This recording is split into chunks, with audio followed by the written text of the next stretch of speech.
नमस्कार बालमित्रांनो, कसे आहात? आज आपला शनिवार, गोष्टीचा वार. आज आपल्या गोष्टीचं नाव आहे गुणी नेता. मुलांनो, एक दिवस काय होतं, एक आजीबाई की नाही अशा पटपट पटपट आपलं सामान घेऊन की नाही रेल्वे स्टेशनवर येतात. कारण त्यांना दिल्लीला जायचं असतं. पण दिल्लीला जायची बरोबर 8 वाजताची ट्रेन असती, म्हणून त्या पटपट पटपट पटपट येतात बरं का. असं चालत, कुठली रिक्षा नाही, कुठली काय नाही, ते चालत येतात बरं का. रेल्वे स्टेशनवर येतात आणि त्या अशा प्लॅटफॉर्मवर येणार तर त्यांच्या समोरनं दिल्लीची गाडी रेल्वे निघून गेलेली असती आणि रात्र होती.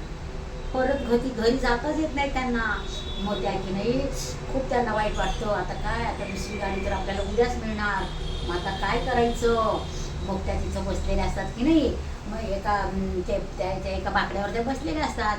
मग तिकडून की नाही रेल्वेचा एक कर्मचारी येतो बरं का, वॉचमॅन, आणि म्हणतो, आजीबाई तुम्ही आता सगळी एक गाडी निघून गेली आणि आता तर दुसरी गाडी रात्री नंतर आहे 12च्या नंतर.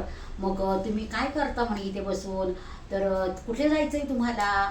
तर त्या आजीबाई म्हणतात, मला की नाही दिल्लीला जायचं आहे. तो म्हणतो, अरे बापरे, दिल्लीलाच जायचं आहे काय तुम्हाला. आता दिल्लीला जायचं म्हटल्यावर तुम्हाला रात्री 12-1च्या नंतर तुमची गाडी आहे, मग आता काय करणार तुम्ही. मग ते म्हणतात, आता बसून राहते इथं बाबा, काय करणार. तर त्या गाडीने जाईल, आता मी कुठं घरी जाऊ परत. मग तो असा बोलता बोलता तो म्हणतो, मग दिल्लीला कुणाकडे जायचंय. तर ती आजी म्हणते, मला दिल्लीला माझ्या मुलाकडे जायचंय. मग ते म्हणतात, हो का, मग कोण आहे तुमचा मुलगा. तर काय करतो तुमचा मुलगा दिल्लीत. आहे रेल्वे खात्यात एक कर्मचारी आहे तो. तो म्हणतो, हो का, रेल्वे खात्यात कोणता कर्मचारी आहे तो. तर ती ती म्हणते की आहेत, म्हणजे माझ्या मुलाने सांगितलंय मला की मी रेल्वेचा एक कर्मचारी आहे. बरं, मग त्यांचं नाव काय आहे आजीबाई. तर म्हणतात, माझ्या मुलाचं नाव लाल बहादूर शास्त्री. असं नाव ऐकल्याबरोबर तो कर्मचारी एकदम उठतो आणि म्हणतो, लाल बहादूर शास्त्री. अहो, ते कर्मचारी नाहीत, ते तर रेल्वे मंत्री आहेत. मग त्या आजींना इतकं आदराने वागवलं जातं. मग तो जातो कर्मचारी ऑफिसमध्ये, सगळ्या रेल्वेच्या कार्यकर्त्यांना, तिथं कामगारांना बोलवतो. म्हणतो, आपल्या इथे एक आजीबाई आलेल्या आहेत रेल्वे प्लॅटफॉर्मवर. त्या कोण आहे माहिती आहे का तुम्हाला. आपले रेल्वे मंत्री लाल बहादूर शास्त्री, त्यांच्या मातोश्री आहेत त्या. मग सगळेजण धावत येतात, कोणी हार घेऊन येतं, कोणी फूल घेऊन येतं. ती म्हणती, आजीबाई म्हणती, ओ हे काय आणलंय माझ्यासाठी, मला नको हे. तर म्हणे, अहो तुमचा मुलगा एवढा मोठा देशाचा रेल्वे मंत्री आहे म्हणे, आणि तुम्ही काय म्हणता की माझा कर्मचारी आहे. तर म्हणे, माझ्या मुलांनी तर स्वतःची ओळख अशीच सांगितलेली आहे. असे साधे गुणी नेते होते लाल बहादूर शास्त्री. त्यांना अजिबात देशाची कुठलीही वस्तू स्वतःसाठी वापरायला आवडत नव्हती. देशात ते सरकारची गाडी देखील वापरत नव्हते. रेल्वे मंत्र्यानंतर ते वाणिज्य मंत्री, गृहमंत्री आणि त्याच्यानंतर देशाचे दुसरे पंतप्रधान झाले. इतके हुशार, इतके गुणी, इतके कर्तबगार होते बरं का लाल बहादूर शास्त्री. पण त्यांना कुठल्याही गोष्टीचा गर्व नव्हता.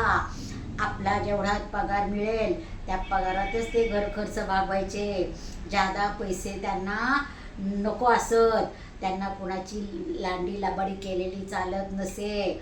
आणि ते आपल्या देशाचा एकही पैसा, एकही वस्तू आपल्या स्वतःसाठी उपयोगी करत नसत. इतके गुणी लाल बहादूर शास्त्री होते.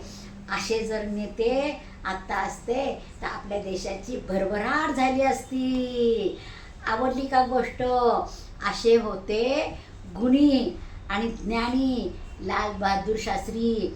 मूर्ती लहान पण कीर्ती महान. ते उंचीला जरा कमी होते, पण त्यांच्याकडे पाहताना लोक खाली मान घालूनच पाहिजे, कारण ते उंचीला कमी होते. पण लाल बहादूर शास्त्री त्यांच्याकडे वर अगदी न घाबरता करून बोलायचे. म्हणून त्यांना काय म्हणायचे, मूर्ती लहान पण कीर्ती महान. आवडली का गोष्ट मुलांनो.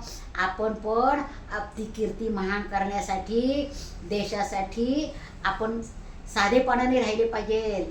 देशावर कुठलेही संकट येईल असं वागायचं नाही. गोष्ट आवडली असल्यास लाईक करा, शेअर करा आणि सबस्क्राईबचं बटन दाबायला विसरायचं नाही.